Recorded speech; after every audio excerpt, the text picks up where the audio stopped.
다 이기는 게 가장 최선의 결과라 생각되는데요. 최소한 2곳 정도 이겨야 의미 있는 승리다.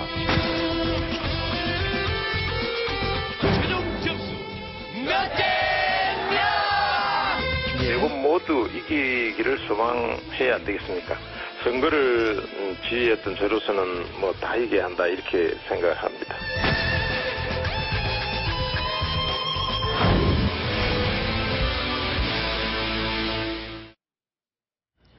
4.19 재보선 이제 투표 마감 시간이 2시간 남짓 남았습니다. 지금 어떤 결과가 나올지 여야 지도부가 지금 숨을 죽이고 결과를 지켜보고 있는 그런 상황인데 결과에 따라서는 정치 지형이 크게 요동칠 가능성도 적지 않습니다. 무엇보다 이 광주 민심, 문재인 대표에게 어떤 평가를 내릴지, 어떤 심판을 하게 될지 그 부분이 지금 가장 궁금한 부분입니다. 지금 현장에는 저희 취재 기자들이 나가 있는데 일단 취재 기자들 연결해서 현재 투표 상황 한번 짚어보도록 하겠습니다.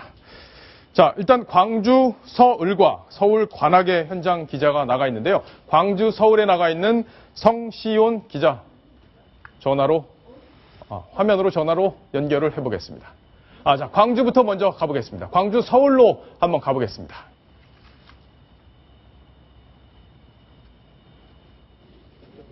자, 지금 신재훈 기자가 나와 있는데요. 마감 시간을 2시간여 앞두고 순조롭게 진행 중입니다. 이곳 광주는 오전 한때 비가 오락가락하면서 다소 한산하기도 했는데요. 하지만 날이 개면서 또 퇴근 시간이 가까워지면서 방문자들의 발길이 계속 이어지고 있습니다. 일단 오후 5시까지 투표를 마친 사람은 4만 1000여 명입니다. 사전 투표를 포함해 투표율은 33.7%인데요. 전국 평균보다 4.0%포인트 높은 수준입니다. 앞서 지난주 사전투표에선 9.29%의 투표율로 국회의원 선거구 4곳 가운데 가장 높은 투표율을 나타냈습니다. 이곳에서는 조직력을 앞세운 새정치민주연합의 조영택 후보와 인물론을 부각시킨 무소속 천정배 후보가 사실상 양강구도를 형성하고 있습니다. 이번 광주 서울 선거는 내년 총선을 앞두고 야권의 적통성을 가늠하는 의미가 크다는 평가가 나옵니다. 새정치연합이 패배할 경우 지도부의 책임론과 함께 거센 후폭풍에 직면할 것으로 전망됩니다. 특히 야권의 유력 대선 후보인 문재인 대표에 상당한 상처가 될 수 있을 것으로 보입니다. 제2의 이정현이란 구호를 내세운 새누리당 정승 후보도 막바지 추격전을 벌이고 있는 모양새인데요. 잠시 후 저녁 8시에 투표가 끝나면 당선자 윤곽은 10시가 넘어야 드러날 것으로 보입니다. 지금까지 광주 서울에서 채널A 뉴스 신재웅입니다. 자, 최대 격전지가 광주 그리고 서울 관악을일 텐데 자, 이제 관악을로 한번 가보겠습니다. 정치부의 성시온 기자가 나가 있습니다. 자, 성시온 기자 현장 분위기 전해주십시오. 네, 투표 마감 시간인 저녁 8시까지 약 2시간 정도 남았는데요. 네, 마지막까지 한 표를 행사하려는 유권자들의 발걸음이 계속 이어지고 있습니다. 오후까지만 해도 노인분들이나 주부분들이 많았는데요. 이제 퇴근 시간인 만큼 직장인들의 투표 행렬이 이어질 것으로 보입니다. 서울 관악을의 투표율은 오후 5시 기준 30.3%로 30%를 돌파했습니다. 재보선 내지역 평균이 29.7%보다 높고 작년 730 재보선 같은 시간대 투표율은 27.3%보다도 높습니다. 지난 24일부터 이틀간 실시한 사전투표에서는 투표율 7.39%를 기록한 만큼 지금 추세로라면 많게는 30% 후반 투표를 기록할 것으로 선관위는 전망하고 있습니다. 관악을은 이번 재보선에서 유일한 서울 지역으로 최대 격전지 중 하나죠. 새누리당 오신환, 새정치민주연합 정태호, 무소속 정동영 후보가 접전 중입니다. 정동영 후보와 정태호 후보가 여론조사 결과를 놓고 법정 공방을 예고하기도 했고 새정치연합 김일철 전 의원이 같은 당 후보를 지지하지 않겠다고 선언해서 선거 결과에 어떤 영향을 미칠지도 관심입니다. 무엇보다 성완종 게이트 파문과 어제 박근혜 대통령의 대국민 메시지가 표심에는 어떻게 작용할지도 지켜봐야 할 것 같은데요. 개표는 저녁 8시부터 시작돼서 당선자 윤곽은 밤 10시가 지나서야 드러날 것으로 보이지만 초접전이 예상되면서 자정이 다 돼서야 결과가 나올 것으로 보입니다. 지금까지 서울 관악구 난양동 주민센터 투표소에서 채널A 뉴스 성시온입니다. 자, 오늘 개표 결과가 10시부터 윤곽이 나올 것 같지만 접전이 되는 곳은 지금 자정이 돼야 결과를 알 수 있을 것 같다. 이렇게 지금 우리 성시온 기자가 정리를 했는데요. 자, 궁금한 게 박성원 논설위원. 네. 일단 지금 아까 우리 처음에 여야 사무총장 이야기를 들어봤잖아요. 네. 그런데 네. 여당에서는 뭐 4석까지 지금 욕심을 내고 있는 상황이고 네. 이게 원래 야당이 내놓은 지역인데 어떻게 이런 얘기를 하고 있는 건지 잘 모르겠고요. 네. 야당에선 2석만 얻어도 네. 다행이다 이런 얘기가 지금 나오고 있네요. 네, 새누리당은요, 지금 일단은 그 성남 중원은 네. 안정권으로 이긴다고 보고 있는 것 같고, 전통적인 텃밭이었던 그 인천 서강화을 네. 역시도 한때 걱정을 했었는데, 자체적으로는 아마 오차범위 밖으로 이기지 않겠나, 이렇게 보고 있는 것 같습니다. 그래서 거기에다가 지금 관악을 전통적으로 야권의 강세 지역이지만, 이번에 야권의 분열이 아주 팽팽하게 야권 후보끼리 예. 그 분열이 이루어져서 여기 어부지리해서 셋 되는 데다가 마지막 광주 서울의 경우는 솔직히 이긴다고 보기보다는 예. 우리가 정승 후보가 출마해서 지역 구도를 깨는데 제2의 이정현이 됐으면 좋겠다라는 격려성, 그냥 희망사항까지 해서 말하자면 4개를 얘기한 것 같습니다. 반면에 그 새정치연합이 2석을 얘기하는 것은 지금 새정치연합은 다른 데를 돌아볼 겨를이 없는 것이 그 광주 서울과 서울 관악을이라고 하는 전통적인 텃밭에서 만일에 지게 되면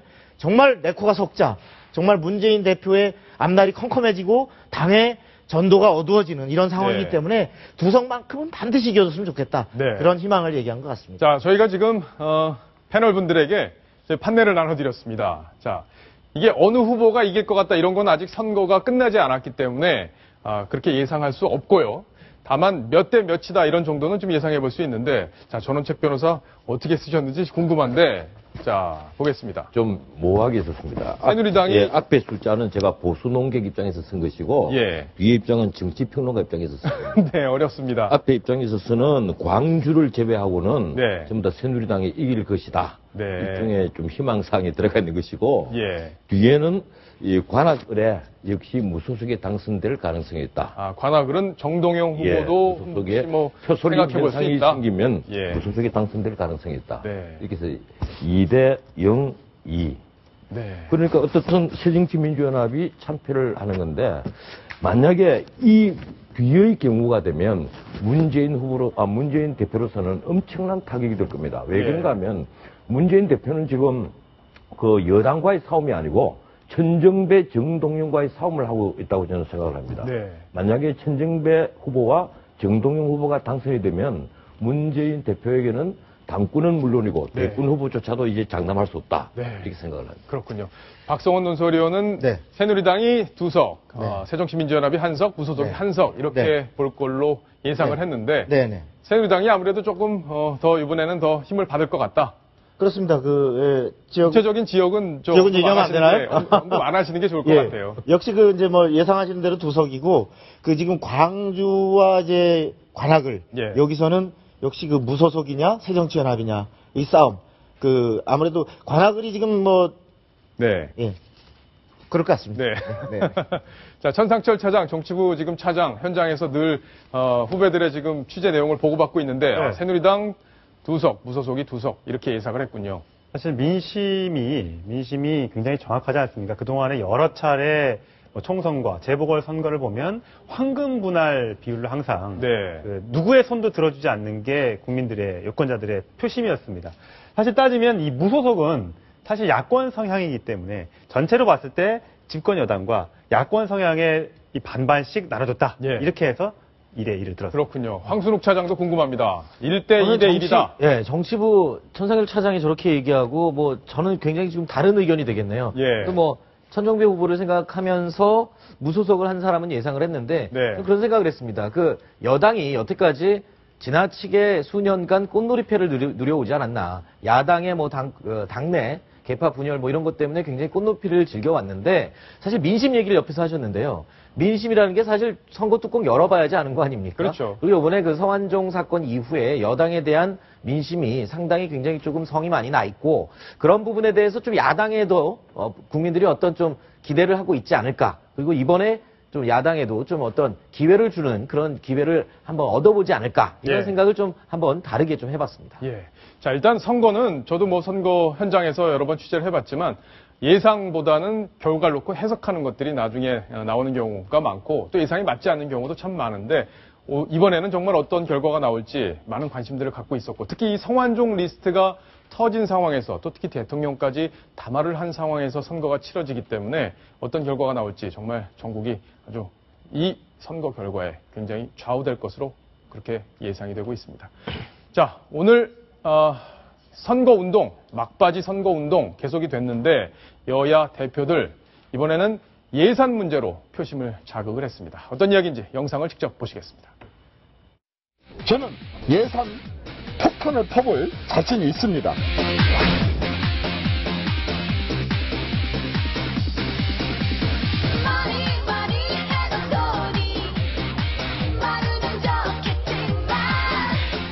오신환 후보가 국회의원에 당선되면은 국회 예산결산특별위원회 개수조정 소위원으로 임명해서 관악구를 우리 새누리당이 책임지고 발전시키겠다는 약속을 드립니다, 여러분.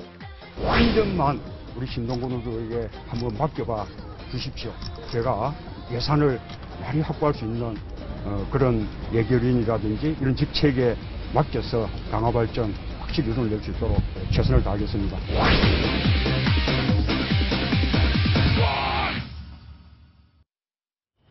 국회의원들이 너도 나도 사실 예결위에 들어가고 싶어하고 그중에서도 예결 소위 그러니까 나중에 개수 조정을 하는 예결 소위에 들어가고 싶어하는데 천상초 차장 네. 대표들이 저렇게 약속을 했으니까 뭐 안 넣어줄 수가 없겠네요. 넣어줘야죠. 예. 이정현 최고위원도 산업자원위하고 네. 예결위에 넣어줬으니까요. 아마 약속은 지킬 겁니다. 되기만 한다면요. 사실 예결위 그러니까 상임위 배정 권한은 원내대표가 갖고 있습니다. 교섭단체의 경우에 원내대표가 갖고 있고 비교섭단체나 무소속의 경우에는 국회의장이 상임위를 배정하는데 어쨌든 김무성 당대표가 약속을 했으니까 예결위에 들어갈 겁니다.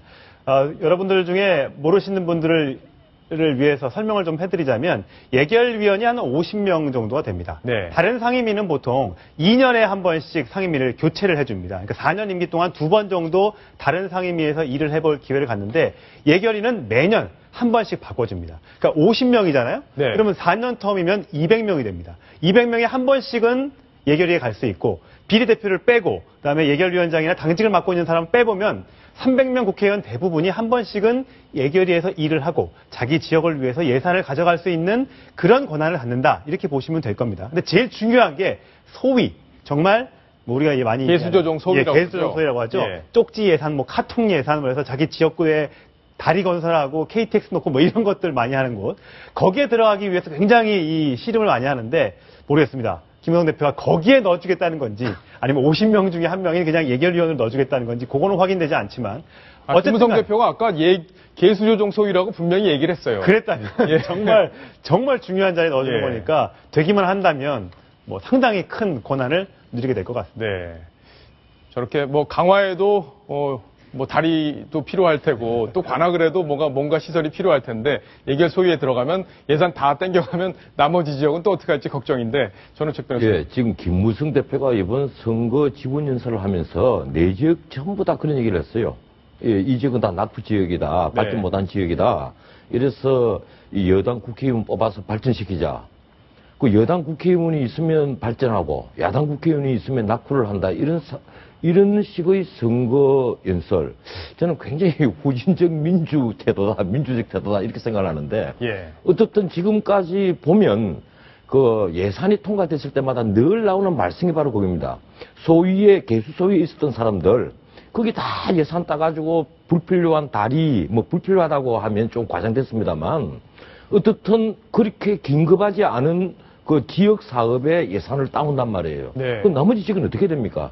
지금 세수가 부족하고 국가가 지금 그 부족한 세수에다가 예산 부족을 메꾼다고 매년 50조 가까이 국가 부채가 늘어나고 있는데 지금 예결 소위에 들어간 사람들은 그런 역할을 하고 또 예산 통과되면 일제히 어디에 외유 나갑니다. 나는 네. 그래서 우리 국회에서 이게 예산 조정을 하는 그 과정을 좀 바꿔야 되지 않느냐 이런 생각을 합니다. 네. 자, 아주 전우책 변호사께서 날카로운 지적을 주셨습니다. 예산은 한정돼 있고 그걸 얼마나 효율적으로 나눠야 되느냐 이런 문제에 부딪히는데 저렇게 재보궐선거가 있을 때마다 다 예산을 몰아주겠다고 하면은 다른 지역은 그만큼 소외될 텐데 걱정입니다. 자, 이번 재보궐로 아주 관심을 받고 있는 바로 두 사람, 바로 김무성, 문재인 두 대표일 겁니다. 재보선 결과에 따라서는 여러 가지 정치적 입지가 달라질 수 있는데 그 두 사람의 속마음을 지금부터 한번 저희가 분석을 해드리겠습니다. 자, 두 사람의 속마음 지금부터 한번 볼 텐데, 자, 김무성, 문재인 두 대표의 속마음을 한번 보겠습니다. 먼저 김무성 대표의 속마음, 선거를 바라보는 김무성 대표의 속마음 보겠습니다. 자, 벌떡 일어났습니다. 자, 하나만 이겨도 본전 아이가 손상철 차장. 네. 본전 맞습니까? 수치상으로 그렇죠. 예. 현 지역이 인천 서구 1만 새누리당 지역구였으니까 그것만 가져오면 우리는 본전이다. 이렇게 생각할 수 있지만 뭐 일단 네 지역 나왔는데 본전이 어디 있습니까? 다 이기는 게 원래 목표 아니겠습니까? 예. 오로와 나시라고 저는 생각합니다. 자, 일단 정치적으로 하나만 이겨도 김무성 대표의 입지가 흔들릴지 안 흔들릴지 그게 궁금한데 박성훈 논설위원은 어떻게 보세요? 그러니까 일단 산술적으로는 원래 새누리당이 차지하고 있던 것이 인천 서강을 하나니까 예. 이렇게 얘기를 하지만 정치적으로는 어쨌든 비록 야당이 차지하고 있던 세 곳이라 하더라도 게임이 붙었는데 거기서 하나도 못 건졌다 그러면 뭐야 김무성 그 뭐 폼 맨날 자꾸 뭐 무대 하더니 별거 아니네. 예. 약간 그런 실망을 줄 수 있죠. 당내 지도력이나 차기 주자로서의 잠재력에서는. 네. 그러니까 본전보다는 조금 그럼요. 하나 친다. 예, 하나 정도는 더 가져와야 뭐 예. 그래도 뭐 좀 잘했다 소리 들을 거 아닙니까? 자, 속내는 이럴 걸로 예상을 했는데 실제 속내는 두 개는 이겨야 이렇게 될 수 있다. 이렇게 정리를 해볼 수 있겠네요. 자, 문재인 대표의 속마음으로 넘어가 보겠습니다. 문재인 대표의 속마음 보겠습니다. 자, 탈랄라라는 박명수 씨의 노래와 함께 나온 노래인데 이승을 못하면 탈랄라.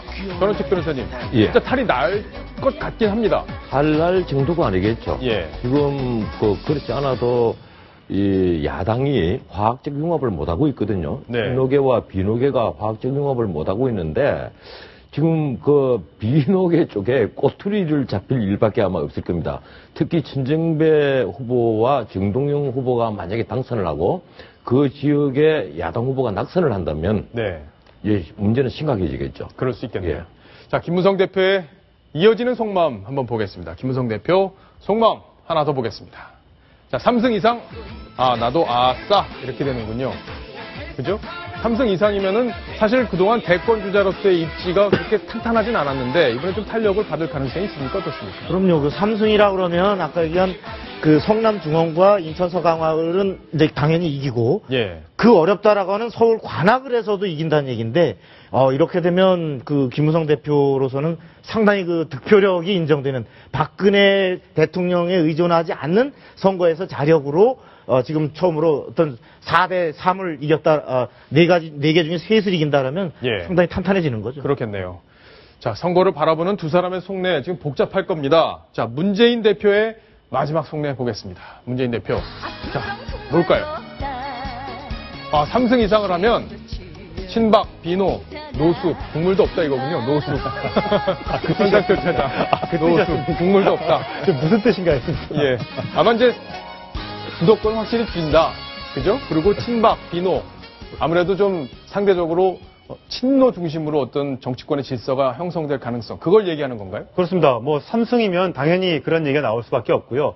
뭐 선거에서 아직까지 문재인 대표가 집권한 지 얼마 되진 않았지만 선거에서 어떤 결과를 보여준 적은 없었기 때문에 이번 선거에서 3승 이상을 거둔다면 정말 입지는 탄탄해지고 앞으로 대권 가도에도 탄력이 붙을 것으로 예상이 됩니다. 만약에 지금까지 여러 여론조사를 보면 계속 한 20%대 중후반으로 현재 문재인 대표가 계속 앞서고 있었는데 예. 선거 결과에 따라서 그 입지가 더욱 탄탄해질 수도 또는 반락할 수도 있을 것으로 보입니다. 네. 박성훈 논설위원. 예.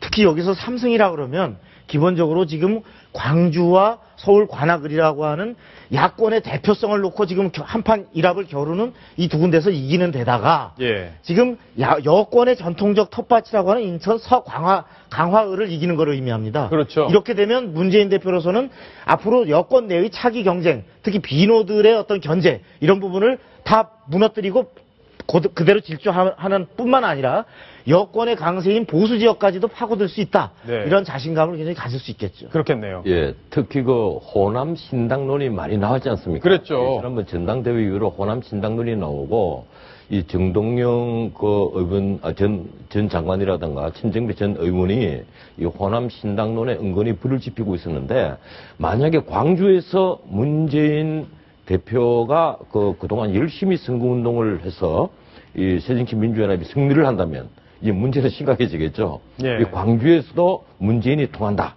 이렇게 되면 문자 그대로 비노는 노숙 국물도 없게 될 가능성이 있습니다. 비노는 국물도 없을 수 있다. 예, 그만큼 이제 탄력을 받을 텐데 결과가 오늘 자정 무렵에 다 나올 것 같습니다. 어떤 결과가 나올지 궁금한데 내일 그 결과들을 놓고 또 저희가 자세하게 이야기들을 풀어드리도록 하겠습니다. 자, 정치권 이야기 여기까지 정리합니다. 자, 다음 소식 순위 먼저 또 확인하겠습니다.